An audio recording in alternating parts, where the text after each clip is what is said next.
Hi, students. Happy week 5 in this course of Psychology in the Field. We are really moving right along here, learning a great deal about varying careers in the field of psychology. And this week, we are wrapped up with our networking experiences. Thank you all for putting so much into those. I know how challenging it can be to schedule really live, direct, active, scheduled appointments with folks in our busy lives, especially within a few weeks of this course. But for many, it sounds like it was very fruitful. And hopefully you will continue on differing network experiences outside of just these few weeks of this course. There is something to shadowing or having an informational interview and sit down that really helps you learn a lot more about what this day in and day out life could look like in a certain job or profession that you're interested in. So I'm happy to hear many of these experiences were fruitful. Um, and it's definitely something in the first few years of an early career in any field. It can be really rewarding, really impactful to consider those opportunities. Certainly, as we move on and we get more seasoned or we get more specialized and we get other work experiences and internship experiences on our own, the networking may not be to the same degree as necessary as frequent, but it's certainly an amazing opportunity for professional development to continue to go to conferences or be affiliated with associations and connect with other leaders in the field to stay abreast of all the changes and updates. Psychology is always growing and learning based on advancements in research. So there's certain elements to staying connected or affiliated in different ways that are helpful too. And that's really what this week is about a little bit. If you are going to go beyond your bachelor's, what are graduate programs or special training opportunities that you might want to consider to kind of hone in on certain areas that you want to become specialized in or more proficient in?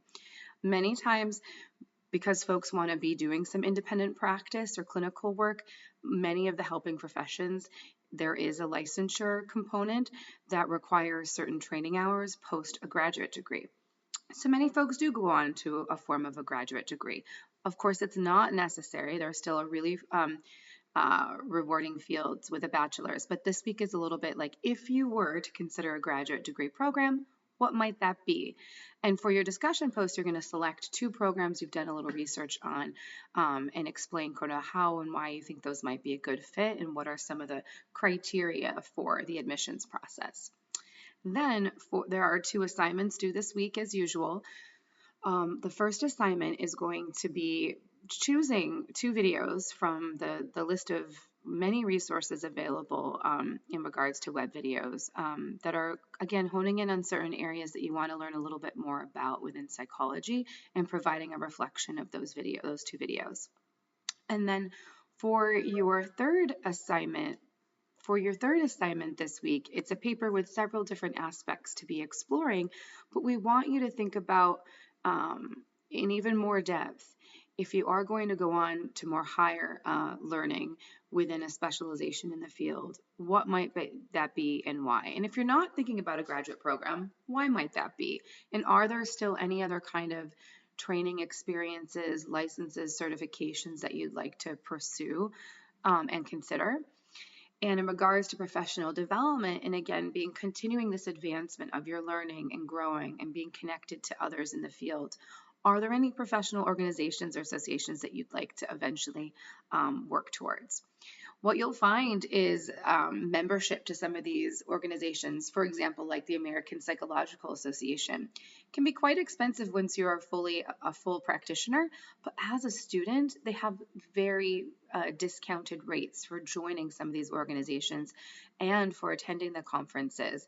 It was something I really enjoyed in my graduate studies, going to APA conferences and sometimes collectively presenting research posters with other students I had done some research with and learning what research is going on in the field, I got to know even other kind of job opportunities by networking at some of these conferences. So other ways to consider, even if not a graduate degree, what are other ways to be connected to the field or keep growing and learning? And if you want to consider some graduate or doctorate work, what might that look like for you? I'm here if there are any questions that come up, as well as there are many resources embedded into Canvas here for this class.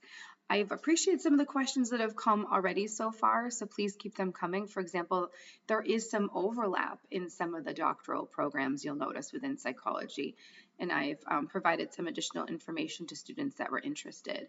For example, how does clinical or counseling psychology PhD degrees differ? There are some subtle differences, and those are things that I'm happy to answer. Or again, if you're going to continue on with any networking experiences, these are great questions to inquire about, because there are some nuanced differences amongst some of the different higher degrees, yet there is still some great overlap too.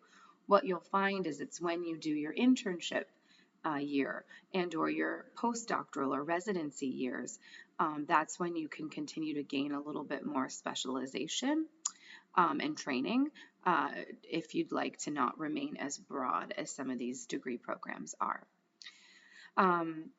Keep up the good work. I've really enjoyed reading your papers thus far, and thank you for incorporating differing research or literature. Sometimes I can understand when it's a reflection of your experience.